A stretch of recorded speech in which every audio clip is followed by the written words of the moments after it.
వాము నీటి ప్రయోజనాలు. వాము నీరు అనేక ఆరోగ్య ప్రయోజనాలను కలిగి ఉన్న ఒక అద్భుతమైన పానీయం. వాము నీటి కొన్ని ముఖ్యమైన ప్రయోజనాలు. 1. మూత్రపిండాలు, మూత్రాశయంలోని రాళ్లు కరుగుతాయి. వాము నీటిలో ఉండే థైమోల్ అనే పదార్థం మూత్రాశయంలో రాళ్ల ఏర్పడటాన్ని నిరోధిస్తుంది. ఇప్పటికే ఉన్న రాళ్లను కరిగించడానికి కూడా సహాయపడుతుంది. 2. శ్వాసకోశ సమస్యలకు చికిత్స. వాము యాంటీహిస్టామైన్ లక్షణాలను కలిగి ఉంది. దీనివల్ల దగ్గు, జలుబు, ఆస్తమా వంటి శ్వాసకోశ సమస్యలకు చికిత్స చేయడంలో సహాయపడుతుంది. 3. జీర్ణ వ్యవస్థ ఆరోగ్యానికి మంచిది.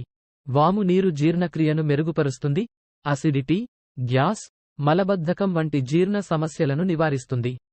4. కీళ్ల నొప్పులకు చికిత్స. వాము యాంటీ ఇన్ఫ్లమేటరీ లక్షణాలను కలిగి ఉంది. దీనివల్ల కీళ్ల నొప్పులు, వాపులను తగ్గించడంలో సహాయపడుతుంది. 5. బరువు తగ్గడానికి సహాయపడుతుంది. వాము కొవ్వును